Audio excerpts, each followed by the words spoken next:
तर जो काही तुमचा केस पेपर काढलेला असतो त्याचा सर्वात अगोदर तुम्ही फोटो काढून घ्या. एकदा जर तुम्ही गव्हर्नमेंट हॉस्पिटलच्या बाहेर पडलात तर तुमचा केस पेपर तुम्हाला परत भेटत नाही, तर तो केस पेपर तिथेच जमा करावा लागतो आपल्याला. तर आपल्याला त्याचा फोटो काढून घ्यायचा आहे. त्याने जे कोणी काहीच बोलत नाही, ह्या गोष्टीवर कोणी काही दखल घेत नाही, पण ह्या गोष्टीवर कधी ना कधी बोलायलाच पाहिजे, म्हणून हा मी व्हिडिओ बनवलेला आहे. नमस्कार. तर हा व्हिडिओ मी बनवणार नव्हते, पण हा व्हिडिओ बनवणं देखील खूप अत्यंत गरजेचं आहे, त्यामुळे हा मी व्हिडिओ बनवलेला आहे. कारण बघा, आज खूप वाईट अनुभव आलेला आहे. तर आता बघा, सगळीकडे आपल्या जीवाशी सरासर खेळलं जातं बघा. गव्हर्नमेंट हॉस्पिटल असो, प्रायव्हेट हॉस्पिटल असो, एखादं बाहेरचं हॉटेलचं खाणं असो, कोणतेही असो, गोळ्या औषध असो, ह्या बाबतीत आपल्या जीवाशी खेळलं जातं. तर आपण ह्या घाई गडबडीच्या जगामध्ये आपण त्या गोष्टीकडे दुर्लक्ष करतो आणि आपण पटकन विश्वास ठेवून आपण पुढची गोष्ट करायला जातो. पण बघा, पुण्या मुंबईसारख्या सिटीसारख्या ठिकाणी असं घडतं म्हटलं तर ही काही विचारायची गोष्ट नाहीये. मग गावाकडे तर किती घडत असेल. आज नुकतंच सकाळी थोडंसं विकनेस आलेला होता, घेण्यासाठी मी गव्हर्नमेंट हॉस्पिटलमध्ये गेलेले होते.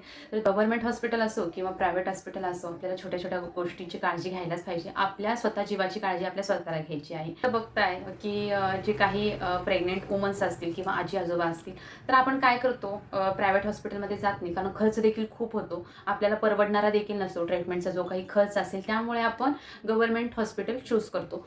तर मला म्हणायचं आहे, गव्हर्नमेंट हॉस्पिटल आहे, जी काही गोष्टी आहेत, छोट्या छोट्या गोष्टी आहेत, त्यांनी देखील ह्या छोट्या छोट्या गोष्टींकडे लक्ष द्यायला हवं. सकाळी गेलेले होते, तर गव्हर्नमेंटची काय प्रोसेस असते, तर आपल्याला पटकन ते काही डॉक्टरांना भेटू वगैरे देत नाही. त्यांची प्रोसेस अशी असते की गेल्यानंतर आपल्याला अगोदर केस पेपर वगैरे काढावा लागतो, लाईनमध्ये थांबावं लागतं. आज हॉस्पिटलमध्ये गेलेले होते, तर माझ्यासारख्या कित्येक तरी महिला, प्रेग्नेंट्स महिला खूप साऱ्या गव्हर्नमेंट हॉस्पिटलमध्ये होत्या आणि खूप सारी गर्दी देखील होती. जास्तीत जास्त तर प्रेग्नेंट्स महिला तिथे जास्त होत्या आणि आजी आजोबा, वयस्कर, लहान मूल खूप सारे तिथे होते आणि ते पटकन असा विश्वास ठेवून येतात हॉस्पिटलमध्ये. तर एक केस पेपर वगैरे काढला, 1 तास गेला त्याच्यामध्ये, परत आपल्याला लाईनमध्ये थांबावं लागतं. तर लाईनमध्ये वगैरे थांबलं आणि त्यासोबत डॉक्टरांशी वगैरे भेट झाली. तर सगळ्या ज्या काही गोष्टी आहेत त्या डॉक्टरांशी क्लिअर केल्या. डॉक्टरांनी ज्या काही गोळ्या होत्या तर त्यांनी त्या मला चिठ्ठीवर लिहून दिल्या. तर मी काय केलं, तिथेच आपल्याला ज्या काही गोळ्या असतील, काय आहेत त्या असतं.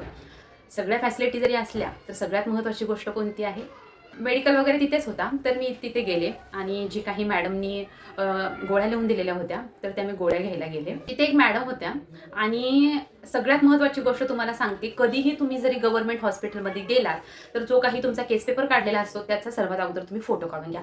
एकदा जर तुम्ही गव्हर्नमेंट हॉस्पिटलच्या बाहेर पडलात तर तुमचा केस पेपर तुम्हाला परत भेटत नाही, तर तो केस पेपर तिथेच जमा करावा लागतो आपल्याला. तर आपल्याला त्याचा फोटो काढून घ्यायचा आहे. त्याने जे काही मेडिकल, जे काही गोळ्या औषध आहे दिलेलं असतो, कारण ते देखील आपल्या फोनमध्ये असतं, आपल्याला देखील माहीत पडतं. तर बघा, त्याचा फोटो देखील मी काढून घेतला त्या गोळ्यांचा आणि मॅडमांना सांगितलं की ह्या गोळ्या द्या. तर मॅडमांनी गोळ्या वगैरे दिल्या. गोळ्या वगैरे मी घाई गडबडीत घेतल्या आणि त्या गोळ्या घेऊन घरी आले. नुकतंच जेवण वगैरे केलं आणि त्यासोबत थोडासा आराम केला आणि म्हणलं आता गोळ्या औषधं वगैरे घ्यावेत. गोळ्या घ्यायला सुरुवात केली.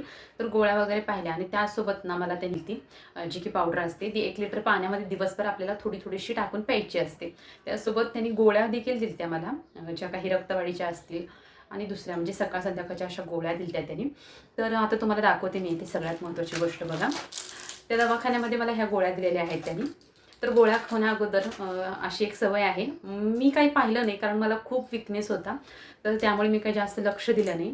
तर मिस्टर घरीच होते, तर त्यांनी पाहिलं की सहज म्हणले बघू काय आहे ते, म्हणजे त्याची डेट वगैरे बघू म्हणून त्यांनी पाहायला घेतली. तर गोळ्याची डेट आहे, ती गोळ्याची डेट होती. तर याचं बघा, मॅन्युफॅक्चरिंग 12/2025 आहे आणि एक्सपायर जे आहे 11/2027 आहे.